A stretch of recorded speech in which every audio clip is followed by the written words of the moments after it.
Hello दोस्तों, नमस्कार। स्वागत है आप सभी का educational study mode YouTube channel पे। तो देखिए दोस्तों, एसएससी सीपीओ एसआई एग्ज़ाम 2023 अक्टूबर महीने में आपकी परीक्षा शुरू होने वाली है, 3 से 6 अक्टूबर के मध्य में।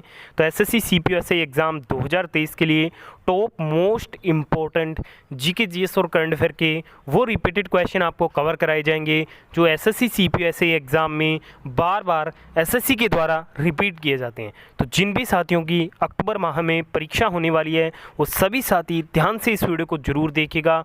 डेफिनेटली आपको इस वीडियो से एग्जाम में क्वेश्चन देखने को मिलेंगे। तो चलिए दोस्तों, वीडियो को अपने शुरू करते हैं। क्वेश्चन में पूछा जा रहा है, भारतीय संविधान के निम्नलिखित में से किस अनुच्छेद में वित्त विधेयक का उल्लेख किया गया है? In which of the following articles of the Indian constitution is the finance bill mention? तो देखिए दोस्तों, वित्त विधेयक का जो उल्लेख किया गया है वो संविधान के अनुच्छेद 117 में किया गया है। सेकंड नंबर ऑप्शन इस क्वेश्चन का बिल्कुल राइट आंसर रहेगा। अगर आपको इस वीडियो में से किसी भी क्वेश्चन का राइट आंसर पता हो तो आप साथ साथ कमेंट बॉक्स में उस क्वेश्चन का राइट आंसर हमें बता सकते हैं।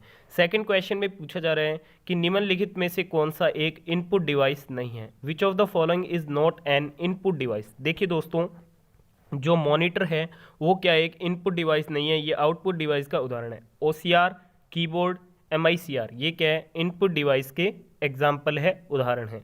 अगले क्वेश्चन में पूछा जा रहा है कि निम्नलिखित में से किस तरंग को गति करने के लिए किसी माध्यम की आवश्यकता नहीं होती है? Which of the following wave does not need any medium to travel?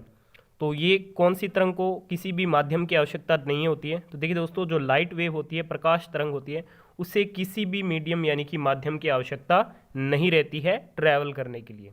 अगले क्वेश्चन में पूछा जा रहा है, भारतीय संविधान में नियंत्रक एवं महालेखा परीक्षक का पद किस देश से अधिग्रहित किया गया? Office of CAG in the Indian constitution has been borrowed from which country? तो नियंत्रक एवं महालेखा परीक्षक का जो पद लिया गया है वो ब्रिटेन देश से लिया गया है। ऑप्शन नंबर 1 आपका राइट आंसर रहेगा। अगले क्वेश्चन में पूछा जा रहा है कि निम्नलिखित में से किसका प्रयोग परमाणु बम बनाने में किया जाता है? Which of the following is used in the preparation of nuclear bombs? तो देखिए दोस्तों, जो यूरेनियम है इसका प्रयोग न्यूक्लियर बॉम्ब्स बनाने हेतु क्या है किया जाता है। अगले क्वेश्चन में पूछा जा रहा है, निम्नलिखित में से किस मुगल सम्राट ने मोती मस्जिद का निर्माण करवाया था?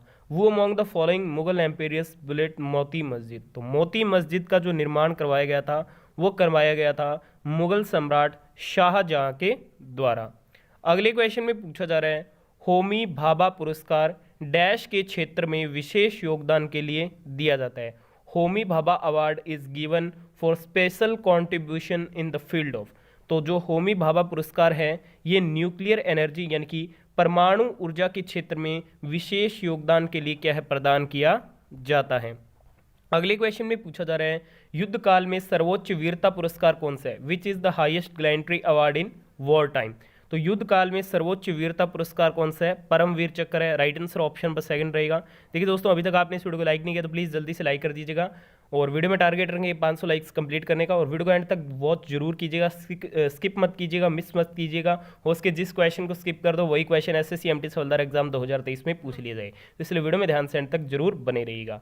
अगले क्वेश्चन में पूछा जा रहा है, भारत का राष्ट्रीय संग्रहालय कहाँ स्थित है? Where is national museum of India located? भारत का जो राष्ट्रीय संग्रहालय है वो आपके दिल्ली में स्थित है।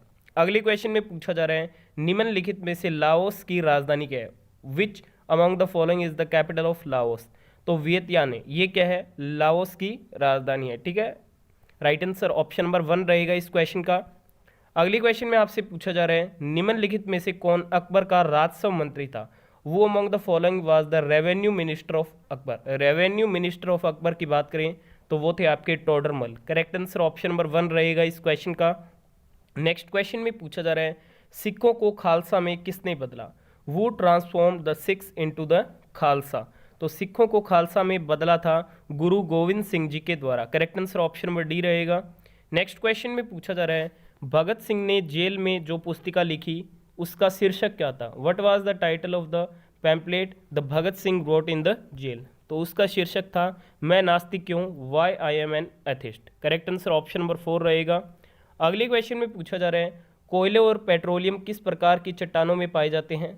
In which type of rocks are coals and petroleum found? देखिए दोस्तों, जो कोयले और पेट्रोलियम है ये अवसादी चट्टानों में क्या है पाए जाते हैं। अगले क्वेश्चन में पूछा जा रहा है किस मामले में लोकसभा के पास राज्यसभा की तुलना में अधिक शक्तियाँ हैं। Lok Sabha has more power than Rajya Sabha in. तो जो मनी मैटर्स होते हैं, आर्थिक मामले होते हैं, उनमें लोकसभा के पास राज्यसभा की तुलना में अधिक शक्तियाँ प्राप्त है। अगले क्वेश्चन में पूछा जा रहा है निम्नलिखित में से किस पंचवर्षीय योजना को महालनोबिस योजना भी कहा जाता है। Which of the following 5-year plan is also referred to as the Mahalanobis plan. तो ये कहा जाता है सेकंड 5-year प्लान को। Third number option will be the right answer. अगले क्वेश्चन में पूछा जा रहा है अगर आदमी की याददाश्त कमजोर हो जाए तो निम्नलिखित में से कौन सा हिस्सा घायल हो जाएगा। Which one of the following part is injured if memory of a man weakness.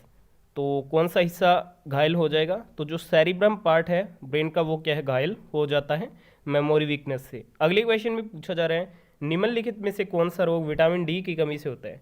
Which of the following disease is caused due to the deficiency of vitamin D. तो विटामिन डी की कमी से रिकेट्स नामक रोग होता है। Right answer option number 1 रहेगा इस क्वेश्चन का। अगले क्वेश्चन में पूछा जा रहा है जल विद्युत संयंत्रों में जल की किस ऊर्जा का उपयोग बिजली बनाने के लिए किया जाता है। In hydro power plants which energy of water is utilised to generate electricity. तो जो स्थितिज ऊर्जा होती है उसका प्रयोग क्या है बिजली बनाने में किया जाता है। देखिए फ्रेंड्स, वीडियो को लाइक नहीं किया तो प्लीज़ जल्दी से लाइक कर दीजिए और सभी दोस्तों के बीच वीडियो को पहुंचाने के लिए वीडियो को फटाफट से शेयर भी कीजिए। अगले क्वेश्चन में पूछा जा रहा है dash is present in tomato. टमाटर में मौजूद है। तो टमाटर में ऑक्सैलिक एसिड क्या है मौजूद होता है। अगले क्वेश्चन में पूछा जा रहा है what is triple A in networking. Networking के संदर्भ में ट्रिपल ए का अर्थ क्या है।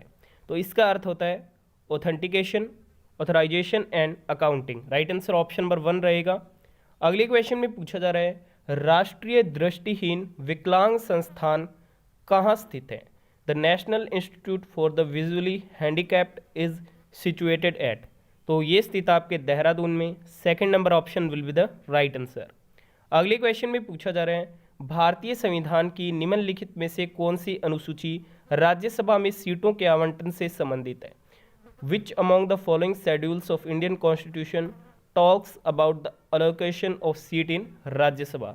तो राज्यसभा में सीटों के आवंटन से संबंधित जो अनुसूची है वो है चौथी अनुसूची। ऑप्शन नंबर 4 इस क्वेश्चन का राइट आंसर रहेगा। अगले क्वेश्चन में पूछा जा रहा है उत्परिवर्तन के सिद्धांत को डैश द्वारा प्रस्तावित किया गया था। तो देखिए दोस्तों, उत्परिवर्तन के सिद्धांत को ह्यूगो डे व्रिज के द्वारा क्या है प्रस्तावित किया गया था। थर्ड नंबर ऑप्शन इस क्वेश्चन का राइट आंसर रहेगा। अगले क्वेश्चन में पूछा जा रहा है निम्नलिखित में से कौन सा बांध तमिलनाडु में स्थित है। Which of the following dam is located in Tamil Nadu. देखिए दोस्तों, जो मैटूर डैम है ये क्या है तमिलनाडु में स्थित है। Third number option will be the right answer. अगले क्वेश्चन में पूछा जा रहा है डैश यौगिक का उपयोग शुष्क करने वाले कारक के रूप में किया जाता है। Dash compound is used as drying agent. तो ड्राइंग एजेंट के रूप में कैल्शियम ऑक्साइड का क्या है प्रयोग किया जाता है। ऑप्शन नंबर 1 आपका राइट आंसर रहेगा। अगले क्वेश्चन में पूछा जा रहा है इनमें से किसे स्ट्रेंजर गैस के रूप में भी जाना जाता है। Which of the following is also known as stranger gas. तो स्ट्रेंजर गैस के रूप में जिनोन को क्या है जाना जाता है।